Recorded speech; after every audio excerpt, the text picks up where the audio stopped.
Hello everyone, my name is Emily and I am so excited to help support and guide you along the scale chunks. Before we get started, we want to make sure that we have our best French horn posture. So let's begin there. Now, because we are all different shapes and sizes and heights, how you are sitting and how you're holding the horn on or off the leg might look a little bit different from person to person in your section, and I'm going to go over those variations so you can find the best horn posture, whether you're holding the horn on or off of your right leg. But let's start with those elements of our posture that are going to be constant and the same for every horn player, whether you're on or off the leg. So first things first, we want to make sure that we are always sitting nice and tall and proud in our chairs for our upper body. So I always like to use the analogy of there's a string on the back of your head just lifting you up nice and tall and proud, or the idea that you are standing up against a wall and you can still feel the wall on the back of your head. This keeps our upper body, our torso nice and straight, so our lungs aren't impeded, they are able to expand to get as much air as you can, that your neck is not craning forward, that it's against that wall, keeping everything straight and tall. So whether you're on or off the leg with your bell, you are always sitting up with your tallest posture. Also, always making sure that you are bringing the horn to you and not you to the horn.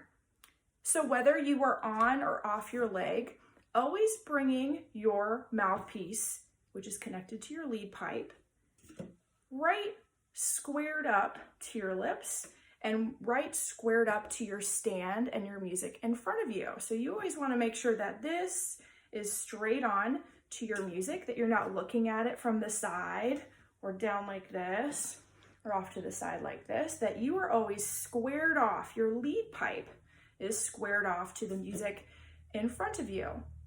Now, with your lead pipe, make sure that it's slightly angled downwards, that it's not super down like this, because then we're kind of curved over. Just a slight angle, not straight on, not up like this, with a slight downward angle, straight on to our music. Now, our left hand, the hand that touches and moves our keys, first off, you might notice that I am wearing what's called a comfy horn strap. And this, you'll see me use it throughout the scale chunks. You might see it on or off, but I find this a very helpful tool to help balance the horn so it's easier to hold, especially as you're transitioning to off of the leg. Now, this is great because it has Velcro, so it adjusts to your hand size, and it allows the horn to feel a bit more balanced. Your pinky doesn't feel as strained holding all of the weight there, but it's held like this and puts the weight more on that first finger. So takes the weight off your pinky. You might even move the pinky off of your pinky ring or to the side, and that'll help for a more balanced, easy hand position when you're holding the horn. Now, with our left hand, we want to make sure that we are in a curved C position, that we are hitting the keys straight up and down, not side to side, and not moving them high upward when we change our keys.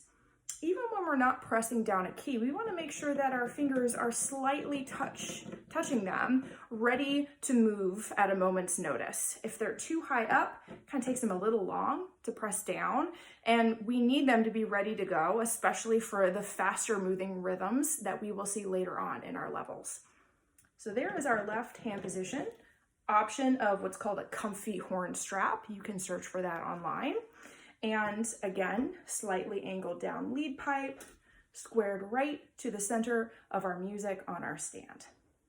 All right, excellent. Now, let's talk about our right hand position, how we hold that right hand inside our bell. Now, there's a lot of different variations and philosophies on how horn players should hold their right hand position, whether you're on or off the leg. I'm going to teach you what I teach my students, my private students and the students that I work with But if you have a private teacher and they have you do something slightly different, go with what your private teacher is having you do. They know your playing and your posture best, so mine might be a little bit different, but I'm going to show you what I teach my students and the reason why. So I like to keep the same right hand position for both on and off the leg. So here is that position. We want to take your right hand, almost like I call it a robot handshake, just nice and straight in front of you, like this, and your fingers are stacked nice and straight. There's no holes, there's no openness, no curvedness like that. They're just nice and stacked and straight. Then you're going to take your thumb and you're going to put it right next to your first finger. This is going to be a shelf that we're going to use to hold up our bell. Now, we want to take that shelf, keeping that position, find on your bell and the main tubes of your horn, there's going to be this little brace. I like to use that as a guide for my shelf.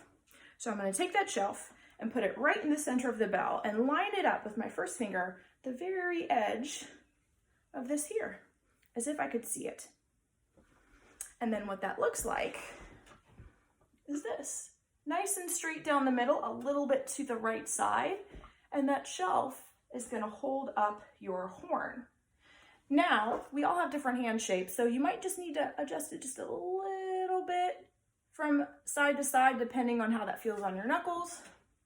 But that is the position of the hand that I use. Now, whether you're on the leg or off the leg, we want to make sure that our elbow is a couple inches away from our body. We want to make sure that it doesn't collapse next to our body, because then that curves our hand position, that muffles up our sound, and we want to hear our best sound when we play and for our chunks that we're getting ready to explore. So keep your elbow a little bit further away from your body, and that hand straight like a shelf in your bell. Now I use that same position on the leg and off the leg. So let's talk about some variations, whether you're on or off the leg, depending on your height. Let's first start with on the leg.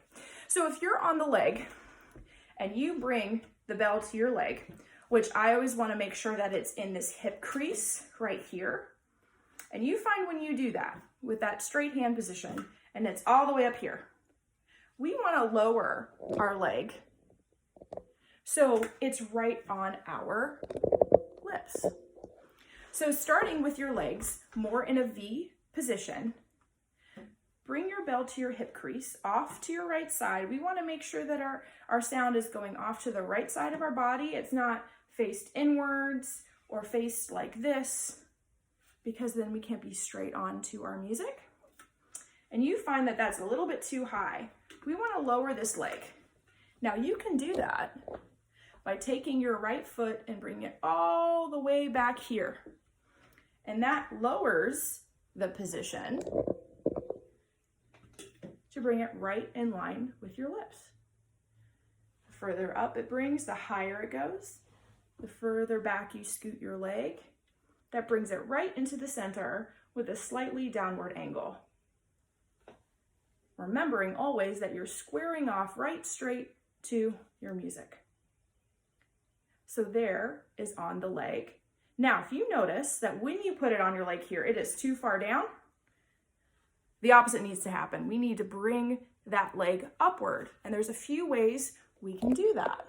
So adjusting here, you can take your binder or a few books that you have in your bag, and you can prop your foot up here to raise your leg so it's more straight on, or you can take that foot to the right leg of your chair and prop it up that way, raising your right leg so it's the right height when you play.